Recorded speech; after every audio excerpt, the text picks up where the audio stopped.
4 minutes to cut off, and my phone lit up with my mother's name. That's the part I kept, afterward.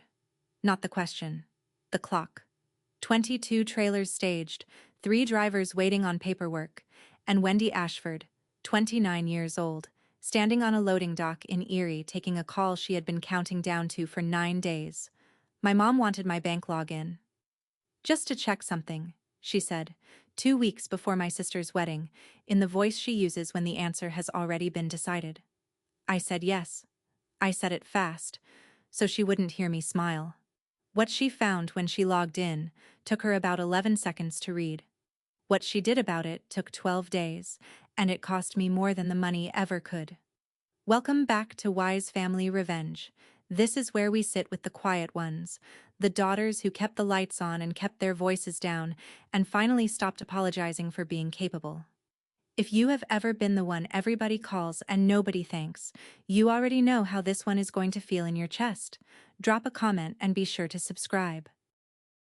Here is the whole call, because it was short, and I have gone over it more times than I want to admit. She started with the weather. My mother always starts with the weather. Then she said, "Honey, I need to look at something and I don't want to bother you with a bunch of questions." Then she said the sentence, "Can you just give me your login? Just to check something." I was standing between 2 rows of yard lights, and the lot was that flat orange color it gets after 8, and a reefer unit was cycling behind me like a man clearing his throat. I said, "Sure." There was a pause on her end. She had a whole second paragraph loaded and she did not get to use it. "Oh," she said. "Well, good." Then she said, "We just need to know what we're working with." That word. We. She has used it my entire life, and it has never once included my opinion. I gave her the username. I gave her the password. It was the checking account I have had at Presque Isle Community Bank since I was 19, the one with the old address on it. And every word I told her was true. That was the point. Then she asked if I was at work, and I said yes. And she said she would let me go, in the tone of a woman doing me a favor by hanging up on me. I put the phone in my coat pocket. Dane Teal, my night lead, raised his eyebrows at me across the dock, and I shook my head and pointed at the clock. And we ran the cutoff, and everything went out on time. My mother logged in about 40 minutes later. I run nights at Corbett Freight and Storage on the east side, 22 doors, 41 people, from 6 in the evening until the last trailer is sealed. It is not glamorous work, and I love it in a way I have trouble explaining. Everything in a warehouse is a question of light. You learn where the dark spots are between the racks, which motion sensor lags, which aisle a new picker will get turned around in at 2 in the morning. Fix the light, and half your errors go away. I started there at 22, on the floor. They made me operations manager at 26, and I did not tell my family for 4 months. When I finally did, my mother said, "Well, look at you," in a way that closed the subject, and at her birthday dinner that year, I heard her tell my Aunt Bernice that Wendy thinks she's management now. I still drive my dad's 2004 F-150 with the bad passenger window. I can afford a better truck. I keep the company jacket in the cab and take it off before I go into her house on Wallace Street, because the logo on the chest makes the room go a little quieter, and I got tired of paying for that quiet. That is the honest version of me, and you should have it before anything else happens. I was not a woman being crushed by a family. I was a woman who had spent her whole life standing where the light wasn't. So nobody had to squint at me. I was very good at it. I thought it was kindness. I had 29 years of practice, and not one single idea what it had cost me. My father, Ray Ashford, was a licensed electrician who worked nights for 35 years, because that is when the calls came. He died 14 months before that phone call, at 59, of a heart attack in the driveway, with a coffee still on the roof of the truck. For the last 6 years of his life, I built his schedule. I did it after my own shift, at my kitchen table, routing his 2 apprentices around the county so nobody drove the same road twice. I never billed him. He tried once, and I laughed at him. When the estate settled, there was a life insurance policy for $175,000 with my name on the beneficiary line, and a buyout of his share of the shop that came to $111,000 more. $286,000. To me. My mother got the house, the truck, the survivor benefit, and everything they had built together. Which was not nothing. She sat in that lawyer's office with her hands folded and did not say a word when the beneficiary line was read. She just adjusted the strap of her purse on her shoulder, twice, the way you settle a load that has shifted. Folded in with the policy was a note in my dad's blocky electrician handwriting, a few lines, half of it about the furnace filter. The last line said, "She's the one who answered the phone at 2 in the morning. I have that piece of paper in a drawer in my kitchen." For 14 months I thought it was the nicest thing anyone had ever written about me.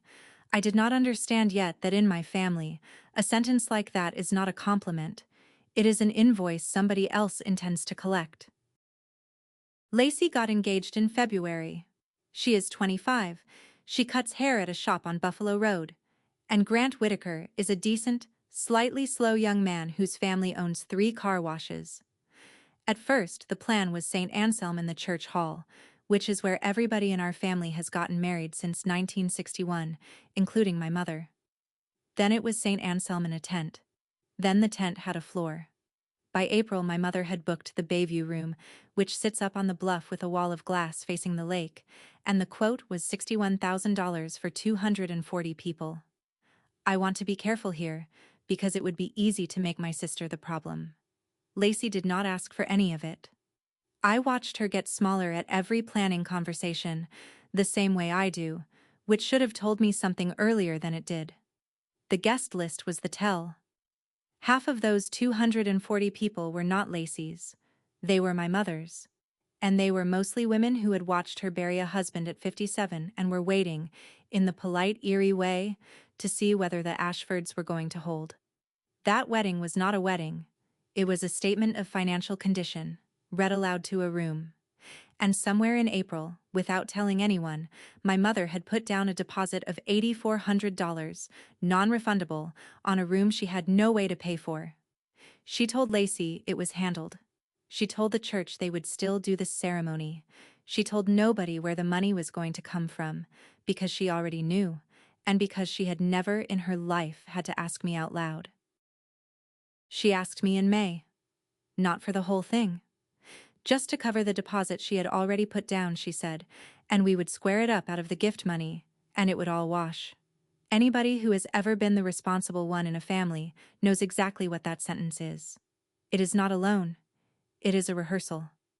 I sat with it for 4 days. 4 days, over a question that would take a normal person 4 minutes, because I had never told my mother no about money in my entire adult life, and I did not know the shape my mouth was supposed to make. In the end, I did not use my mouth at all. I sent a text on a Tuesday afternoon from the break room, and I read it 11 times before I hit send, and it said that I loved her, that I was not able to do that, and that I would help with flowers. Then I put the phone face down on the table and did paperwork for 2 hours without seeing any of it. She did not answer. She did not answer for 16 days. Then she called on a Sunday and talked about her hip for 20 minutes and never mentioned the deposit again, and I let myself believe I had gotten away with something. Here is what I know now, and what I did not know then. My mother had not accepted my answer. She had simply routed around it, the way water does. The next week she took Lacey up to the Bayview room and put the contract in her name as client of record, because it should have the bride's name on it, honey.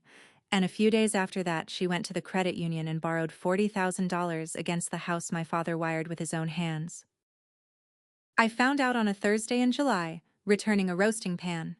The back door on Wallace Street is never locked. I came into the kitchen and she was upstairs, and her phone was face up on the counter on speaker, and a young woman from the Bayview room was walking her through a payment schedule. I stood there with the pan in both hands. I heard my mother's voice come down the stairs, cheerful and a little loud the way people are on speaker. I heard her say the contract was in her daughter Lacey's name, so any notices should go to Lacey. I heard the woman ask, politely, about the balance, and then I heard my mother say, in the tone she uses for a sure thing. Don't worry about that. My other daughter will come around. She always does.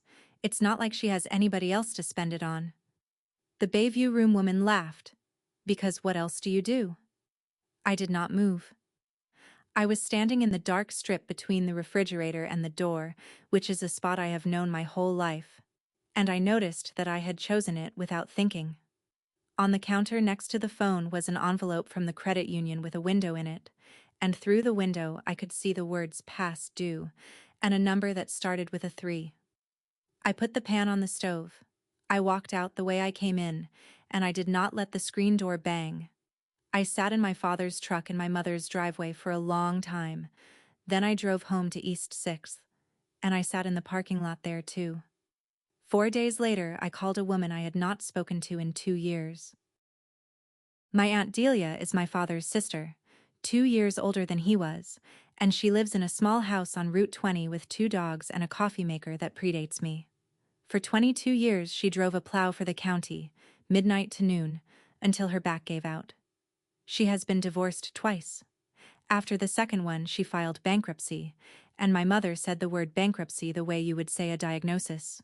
In our family, Delia is what you might call a settled matter. Nobody says a bad word about her. They just say, "Oh, that's Delia," in a voice with a lid on it, and then they change the subject. Her actual crime, as far as I can tell, happened at my grandmother's funeral in 2011, when a cousin stood up and said Grandma never had a bad word for anyone, and Delia said, from the second row, not loudly, "She had plenty. You just weren't the one she said them to." She was not wrong. That is the part nobody has forgiven. I sat at her kitchen table in July and told her about the speakerphone, and she listened all the way through without a single question, which nobody in my family has ever done. Then she got up and refilled my cup I had not touched. "You want to know what I think?" she said. She sat back down. "Nobody in that house ever minded you being tired, honey. They minded you being bright." I looked at the table for a while. Then I asked her a question, and she went quiet for longer than I expected, and one of the dogs got up and put his chin on her knee. She said yes before I finished explaining what I was asking her to do. Paula Renner keeps an office on Peach Street above a dance studio, low ceilings, a printer that sounds like it is chewing something. I had gone to 2 other lawyers first, and they had both tried to sell me tax planning. Renner listened for 6 minutes and then put her pen down. "You're not asking me to hide money," she said. "You're asking me to make sure you can't be talked out of it." That was exactly it, said better than I had said it. Then she told me the price, because she is honest. An irrevocable trust does not hide a dime from anyone I owe, and it will not perform miracles at tax time, and it is not a loophole. What it does is one thing only. It takes the decision out of my hands, permanently. If I signed it, I could not undo it. Not next year, not if I got sick, not if I woke up at 3 in the morning and changed my mind about my whole life. She said it twice, in different words, and watched my face both times. There would be a trustee who was not me, with a legal duty to the trust, who would decide what went out and what did not. There was one discretionary provision she recommended and I approved. A single hardship distribution, available once, for a hardship affecting a beneficiary or a member of a beneficiary's household, entirely at the trustee's judgment. Once used, gone. I sat there with the pen. I counted 11 seconds, because counting is what I do when a decision is loading, and in those 11 seconds I understood that I was about to give away the only thing I had ever actually owned, which was the ability to fix things at the last minute. Then I signed. Delia signed after me. She read all 9 pages twice, out loud in places, while the printer chewed and Renner waited without a flicker of impatience, and she asked 2 questions I would not have thought to ask. 9 days later, my mother asked for my bank login, and I gave it to her in under a minute. She logged in at 9:14 on a Saturday night, at the kitchen table on Wallace Street, on the tablet Lacey gave her for Christmas. I know the time because the bank emails me a notice for every sign-in from a new device, and I read it standing on the dock with a scanner in my other hand. I have thought about that tablet screen a lot. Available balance? $11 and no cents. That is not a trick, by the way. That account is real, and it is mine, and I have kept it open since I was 19, and $11 is what the bank requires to leave it breathing. Under the balance was a service message, because the bank is thorough, and it said that account assets had been transferred, and that inquiries regarding transferred assets should be directed to the trustee of record. $11 and a forwarding address. My mother did not call for 4 minutes. I have decided those 4 minutes are the most honest thing that happened in this entire story, because during them she was doing arithmetic, and my mother is very good at arithmetic and has spent her whole life pretending she is not. Then my phone rang. I stepped out of the noise into the empty trailer bay where you can hear yourself, and I stood in the doorway with the yard lights behind me, and I answered. She did not shout. She has never shouted. She said my name, and then she said, calm as a bank teller herself, Wendy, what is a trustee of record? Behind her, I could hear the television going, and Lacey's voice asking who she was talking to. I told her the truth in the smallest possible pieces. There is a trust. It holds Dad's money. I am not the trustee. I cannot move it. She went through 3 different women in about 7 minutes. First, the worried one, who was concerned that somebody had taken advantage of me. Honey, these people prey on young women who come into a settlement. Then the wounded one, who wanted to know when exactly I had stopped trusting my own mother, and whether this was about the deposit. Because if this was about the deposit, she wished I had just said so like an adult. Then the practical one, who wanted the trustee's phone number. That is the one that scared me. Because the practical one is the one who gets things done. I kept my voice flat. I have a flat voice at work, and I used it on my mother, and I heard how it landed, like I had put a counter between us.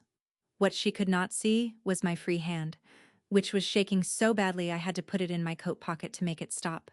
She asked for the name 4 separate times, in 4 different ways. I said, "You'll get a letter." Then she was quiet for a second and she said, "A letter." And there was something almost like respect in it, and I hated how good that felt. And then my mother hung up on me, which in 29 years she had never once done. I have replayed that call more times than I want to admit. Flat voice, shaking hand, standing under a dock light at 9 at night. If you have ever had to sound calm for somebody who is counting on you cracking, you know exactly what that costs. Tell me in the comments, how old were you the first time you had to do it? And if these stories find you where you live, subscribe, so the next one does too. It took her 2 days to get the name, and she did not get it from me. Erie is a city of 90,000 people who all drive the same 4 roads. A woman from St. Anselm named Charlene had seen my father's truck parked out on Route 20 twice in July, and mentioned it to my mother's cousin the way you mention weather. And by Monday night, my mother had done the arithmetic herself. She called me at 10:40. She did not open with the money. That is what I want you to understand about my mother. The money was never the wound.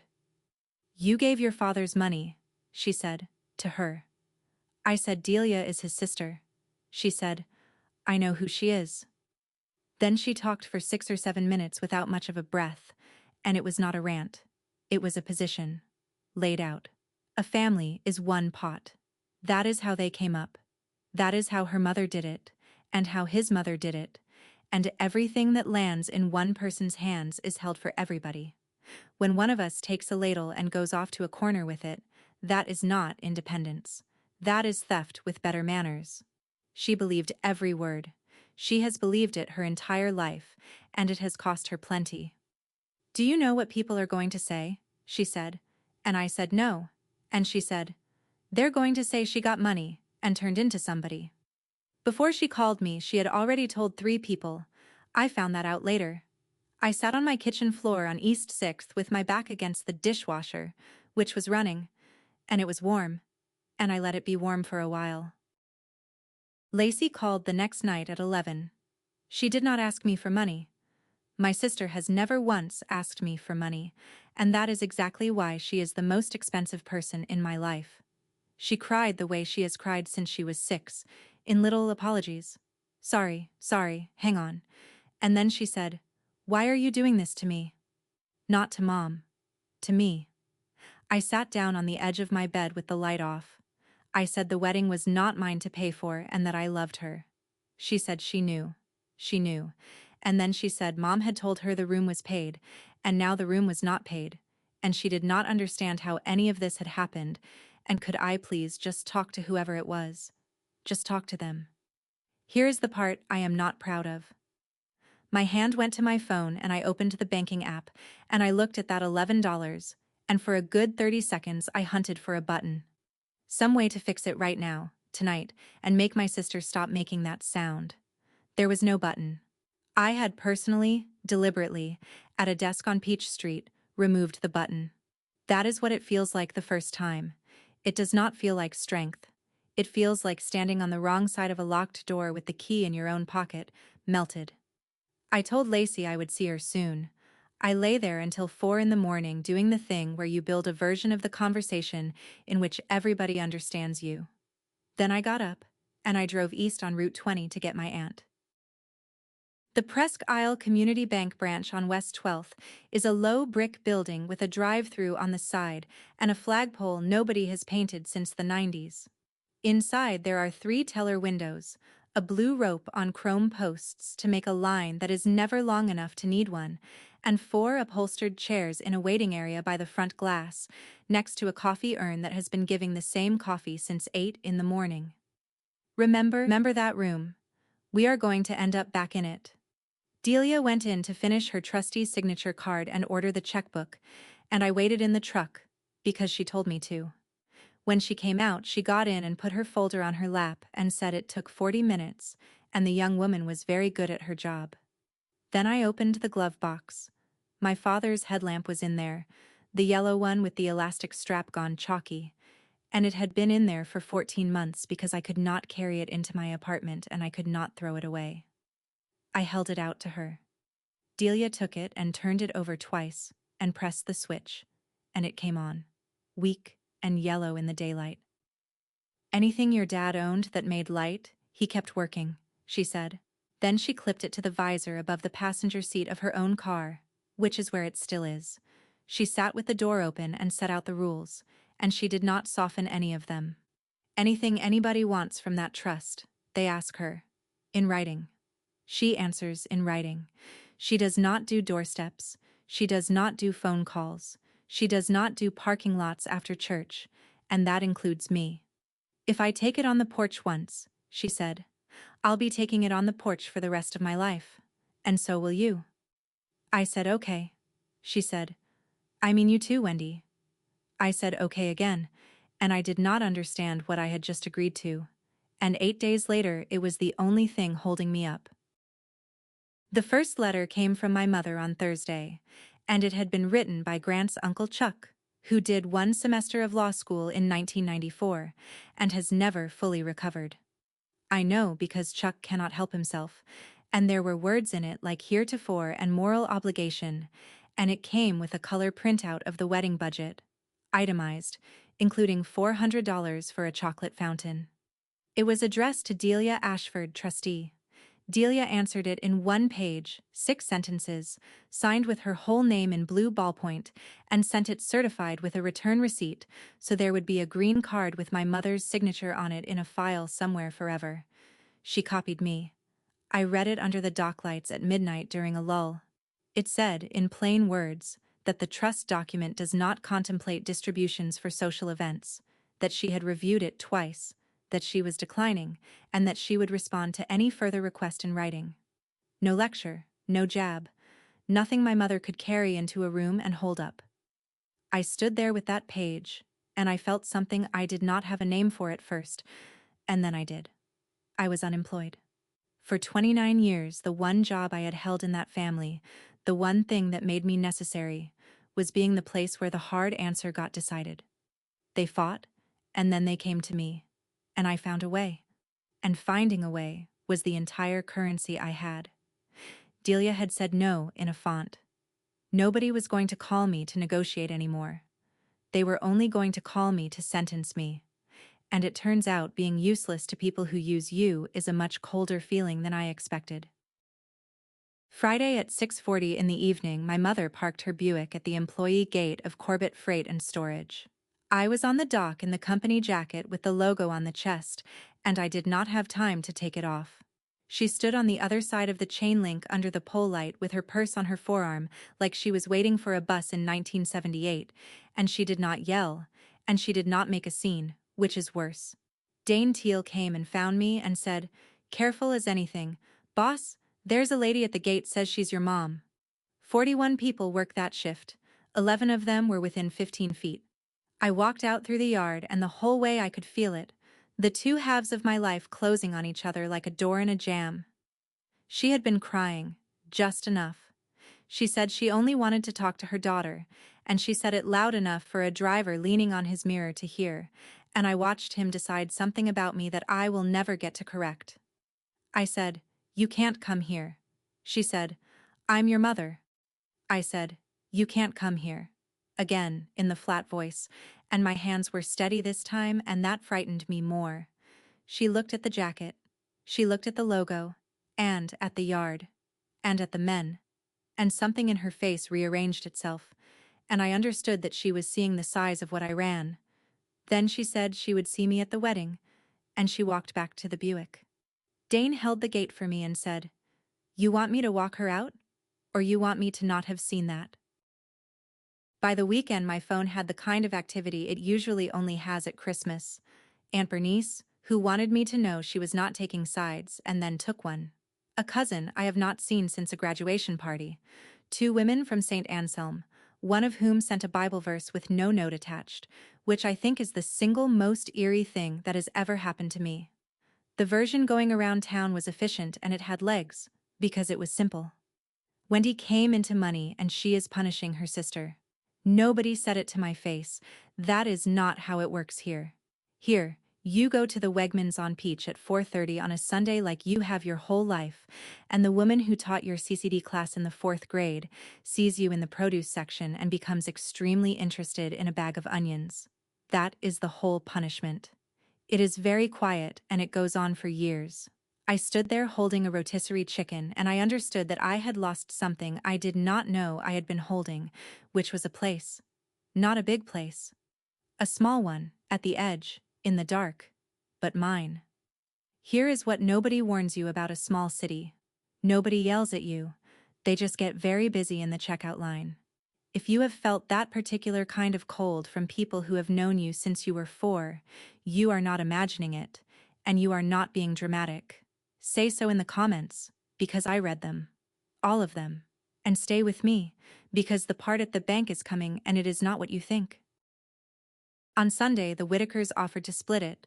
Grant's parents, who are car wash people and therefore not sentimental about money, sat in my mother's living room on Wallace Street and offered to cover half of what was left, and Chuck offered to lean on the Bayview room about the balance. It was a clean way out. Everybody eats a little and the girl gets married. My mother said no. She said it graciously, with coffee, and she said it in a way that made it sound like she was sparing them. Lacey told me the whole thing on the phone that night, baffled, and then she said something that stopped me. She said, "Mom told me about her wedding again." 1988. St. Anselm in the church hall. Ham and 3 kinds of salad. 38 people. My grandmother did not come. She had told my mother that marrying a man who worked nights was signing up for a certain kind of life, and then she made her point by leaving a chair empty at the front, and my mother wore a dress her own aunt had sewn and smiled through the entire afternoon. I have known that story my whole life, and I had never once done the arithmetic on it. 240 chairs. That is what the number was for. Every one of them was an answer to a woman who has been dead for 15 years. I sat with that, and I did not feel triumphant. I felt tired, and a little sick, and closer to my mother than I had felt in a year. Then Lacey said, offhand, halfway into another subject, "Mom says the house is fine, by the way." And I said, "What about the house?" And Lacey said she did not know. That was just what Mom said. I want to be honest about the part where I broke, because every one of these stories skips it, and that is why they are useless to anybody actually living through this. Monday morning at 3:10, after shift, I sat at my kitchen table on East 6th with the overhead off and the light above the stove on, and I wrote an email to my aunt. I asked her to use the hardship provision. I made the case. Lacey is a beneficiary's immediate family. The wedding is Saturday. The deposit is gone either way. The family is on fire. And it is my money. It was always my money. And I am asking. I read it 4 times. I fixed a comma. And then I sent it. At 3:11 in the morning. And I felt an enormous, disgusting relief, like getting into a hot bath in wet clothes. That is what my whole life had been. Find the version where everybody gets to keep pretending. Pay for it myself. Turn myself down until the room is comfortable. I had built a legal structure specifically to prevent myself from doing that. And I had lasted 18 days, and I sat there at 3 in the morning and I honestly believed I was being reasonable. I went to bed. I slept the way you sleep when you have handed a problem to somebody else. Delia answered at 6:02, which is when she gets up, and I read it standing at the counter with my hand still on the refrigerator door. It was one line, and it did not have a single soft word in it. It said, "No, you didn't hire me to be easier than you were." I called her at 6:15 in the morning, which is a thing she had told me not to do, and I was angrier than I had been at my mother, at any point, ever. That is not a small admission. I had been polite to a woman who came to my job and cried at my employees, and I stood in my kitchen and told my 61-year-old aunt that it was my father's money, that she was a caretaker and not an owner, that she had no idea what this was doing to my life. She let me finish. She has a way of letting you finish that makes you hear the last thing you said.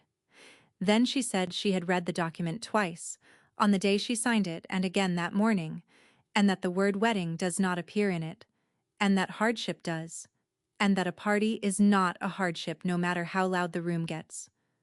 I said that was a technicality. She said, "It's the only thing standing between you and Saturday." I told her she did not have to enjoy it. She said she wasn't. And then she said the thing that shut my mouth for a full minute. "You want me to be the bad guy so you can go home?" she said. "Fine. I'll be the bad guy. I've been the bad guy since 2011 and it's cheaper than you think. But you're not going home, Wendy. That house doesn't have a chair in it for the woman who did this. It never did. That's why you did this." I hung up on her. I sat down on my kitchen floor for the second time in a week.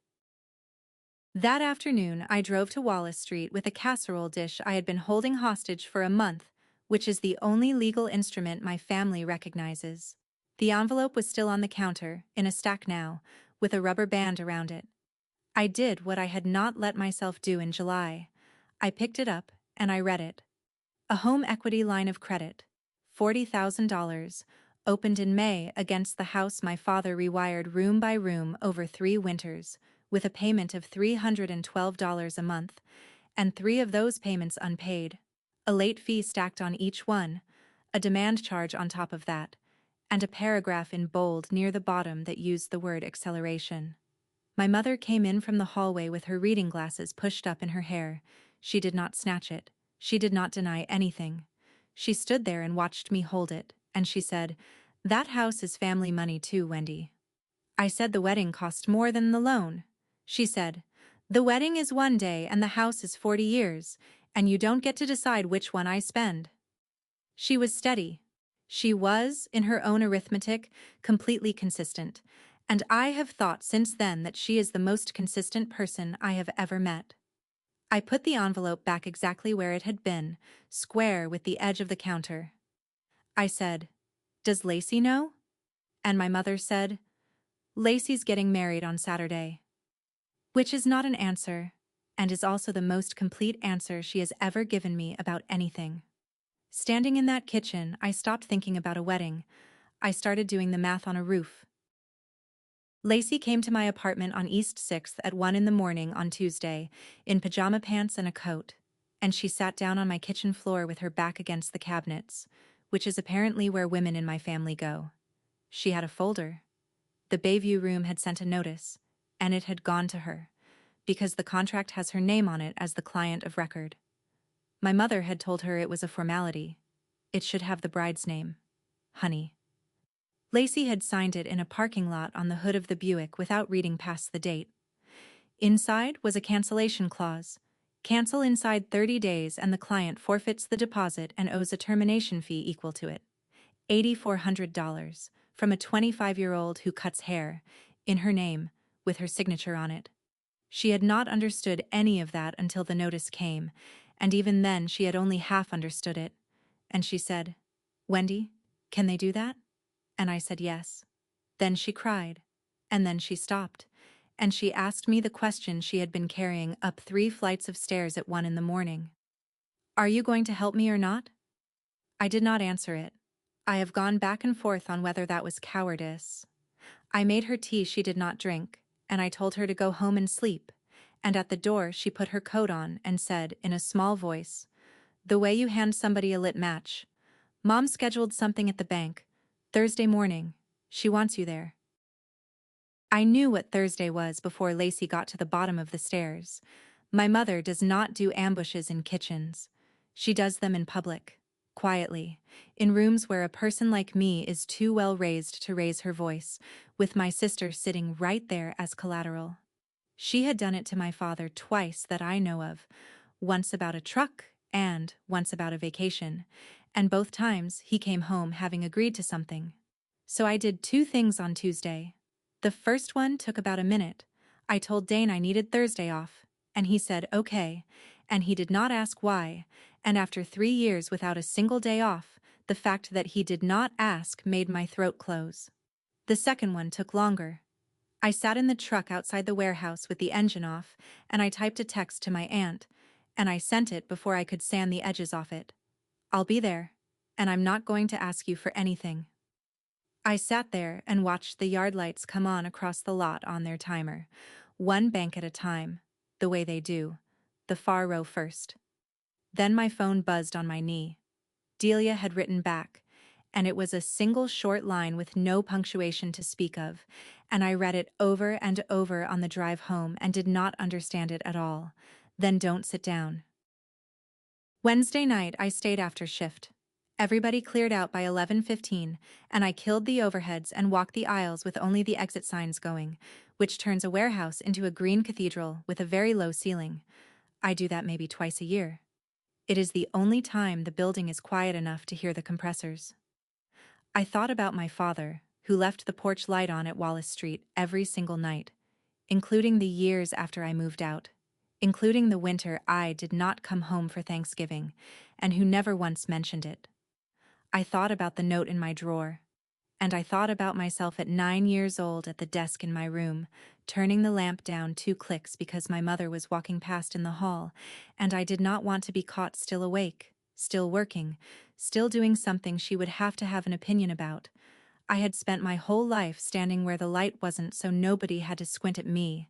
I had said that to myself for years like it was a kindness I was doing for other people. Standing in that dark building, it did not sound like kindness.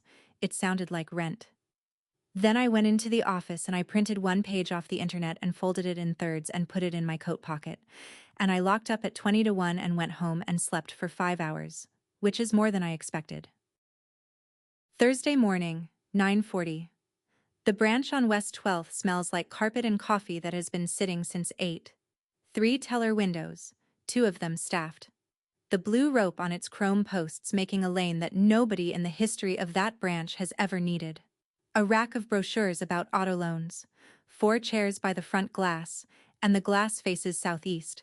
So at that hour there is a long, bright bar of sun laid across the tile floor from the door almost to the counter, and you can see every mote of dust in the building hanging in it. My mother was already there in her good blazer. Lacey was next to her, pale, holding a coffee. She was not drinking. Grant stood a little behind them with his hands in his pockets like a man at a funeral for someone he did not know well. Chuck Whitaker had brought a leather portfolio.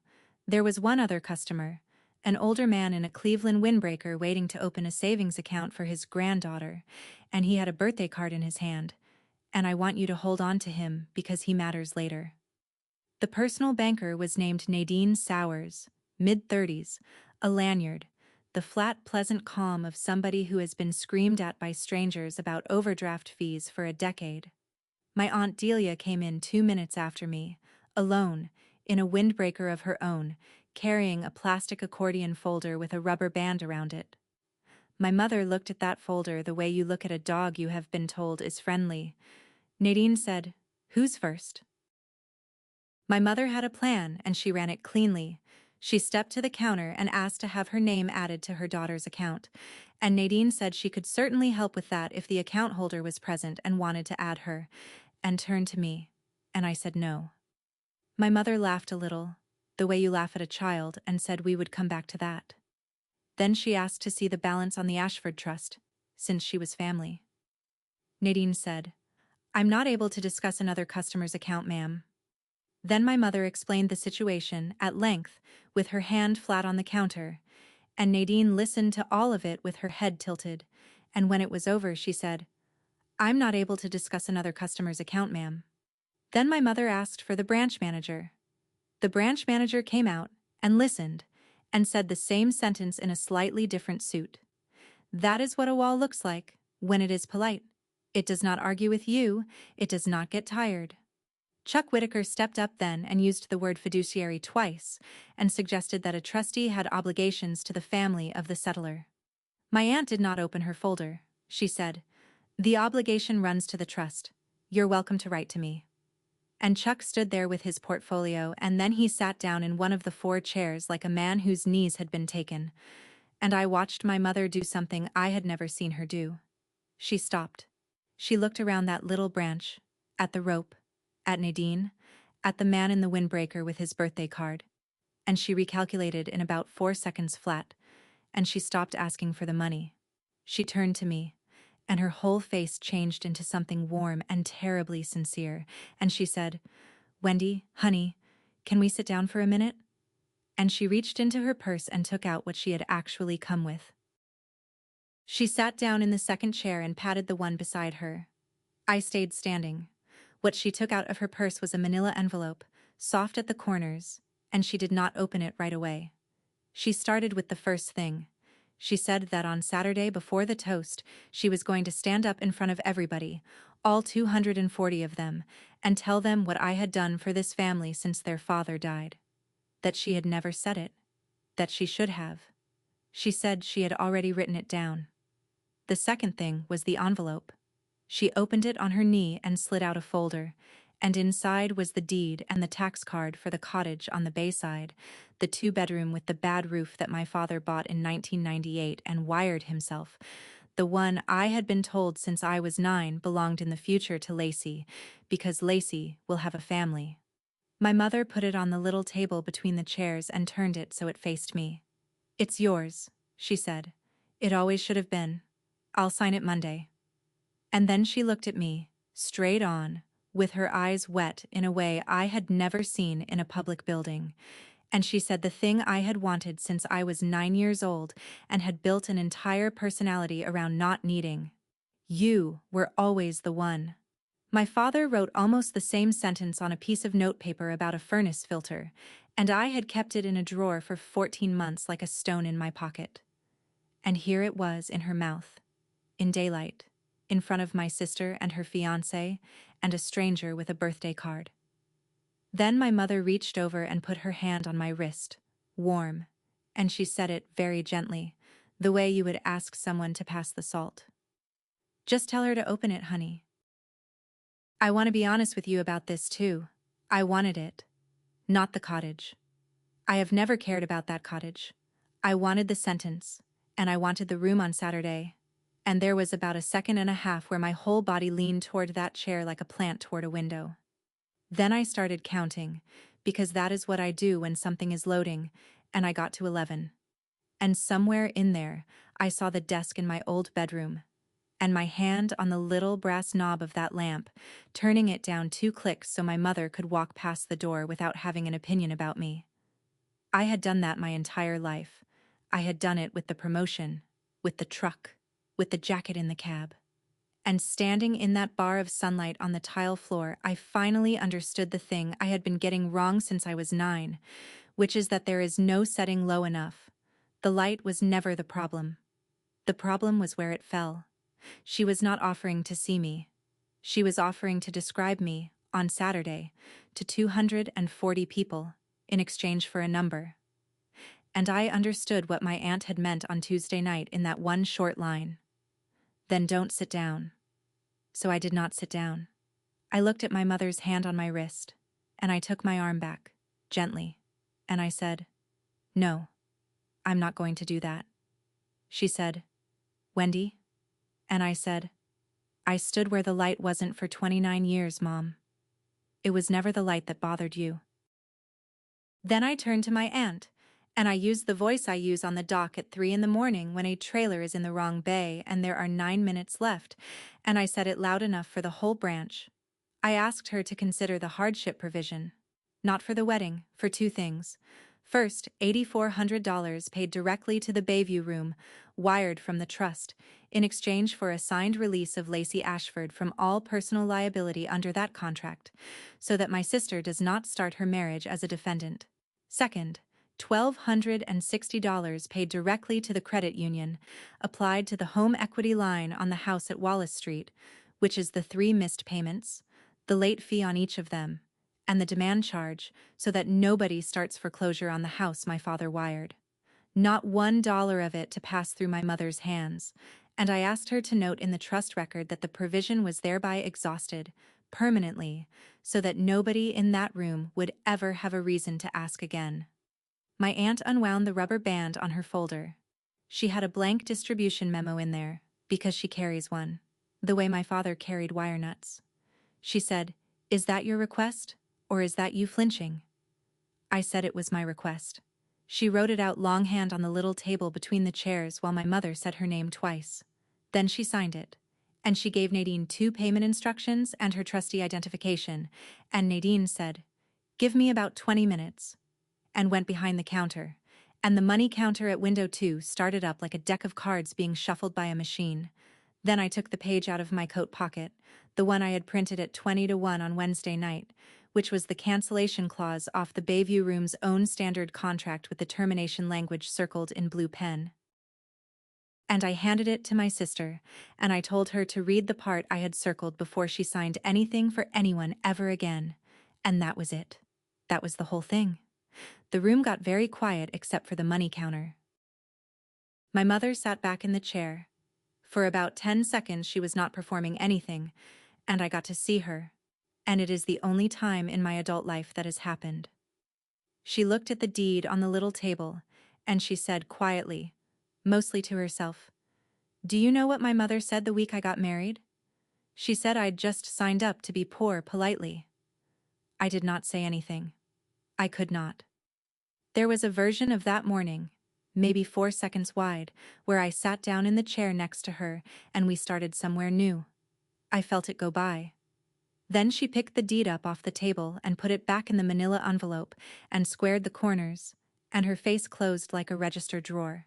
She stood up and said, at a completely normal volume, to the room, to Nadine, to Grant, to the man in the Cleveland windbreaker who was now studying his granddaughter's birthday card very hard, "She could have fixed this in one phone call, but it's not like she has anybody else to spend it on."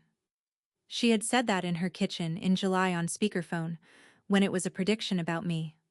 Out loud in a bank at 10 in the morning, it stopped being about me at all. Everybody heard it. Nadine did not look up. Grant looked at the floor, and my mother walked to the door with the envelope under her arm and she said, "Lacey." And my sister stood up. Lacey looked at me, and she was 25, and she was getting married in 2 days, and she reached out and squeezed my hand for 1 second on her way past. That 1 second is what I got. I have decided it counts. Nadine came back with 2 receipts and a confirmation number for the wire, and asked if there was anything else she could help me with today, in the exact same voice she had used for everything else. And I have thought since then that people like Nadine hold this country together. Delia and I went out through the glass doors into August. The wind off the lake in Erie has a temperature of its own, even in summer, and the light coming up off the parking lot was the flat white kind that makes you squint whether you want to or not. My aunt walked me to her car. She did not hug me, and she did not tell me I had done the right thing, and if she had, I think I would have come apart on the asphalt. She opened the driver's door, and my father's headlamp on the visor came on as the door swung, the way it does, weak and yellow and completely pointless in that much sun. Neither of us said anything about it. She got in and rolled the window down and rested her arm on the frame and looked at me for a second. "Told you," she said. "They never minded you being tired." Then she drove off toward Route 20, and I stood there in the middle of that lot in the full light with nowhere to be until 6 o'clock, and it did not occur to me to make myself any smaller. Lacey got married on Saturday at St. Anselm, and the reception was in the church hall, about 70 people, folding chairs, a sheet cake from the bakery on Parade Street, and Grant's cousin running a laptop for music. The Whitakers paid for most of it and nobody went into debt. I was not invited. I want to be accurate about that, because it would be easy to say I chose not to go. I was not asked, and I sat in my apartment on East 6th that afternoon with the windows open, and around 4 o'clock a cousin posted a picture, and my sister looked beautiful, and Grant was crying in the background, and my mother was standing beside her with her hand on Lacey's back, smiling, holding the room. The Bayview room released Lacey in writing 11 days later. The credit union brought the loan current and the house on Wallace Street is still my mother's house, and she has never once mentioned the payment, and she has told at least 4 people at St. Anselm that the family handled it privately, which is true in a way I have made my peace with. The trust has about $276,000 in it. The hardship provision is gone forever. I have no emergency button and no way to build another one, and some nights that sits on my chest like a cinder block, and I would do it again. Erie did what Erie does. 2 women stopped speaking to me. Aunt Bernice sends a Christmas card with no letter in it, but a woman I barely knew, who works the desk at the tire place on East 38th and had watched all of this from the cheap seats, came out from behind the counter one afternoon to tell me that she had done the same thing in 1996 and had never once regretted it, and then she rang me up. Delia sends me a trustee statement every quarter, typed on an actual typewriter, 2 pages, 1 typo per page, and at the bottom of the last one she had written by hand, "Your dad's headlamp needs a bulb. Don't let me forget." 7 months later, in March. My phone buzzed at 9 at night and it was Lacey. No apology, no invitation, nothing about our mother, it said. I read the contract. That is all it said, and I have not answered it yet, and I am going to, and I am taking my time because I only get to do it once. They gave me both buildings in April, regional operations, 2 facilities, 110 people, and when I went out to dinner to celebrate, I wore the company jacket with the logo on the chest and I did not take it off in the parking lot. And that night when I got home, before I went inside, I stood on the walk and reached over and flipped the switch for my porch light, and I left it on. Nobody was coming. That was not the point.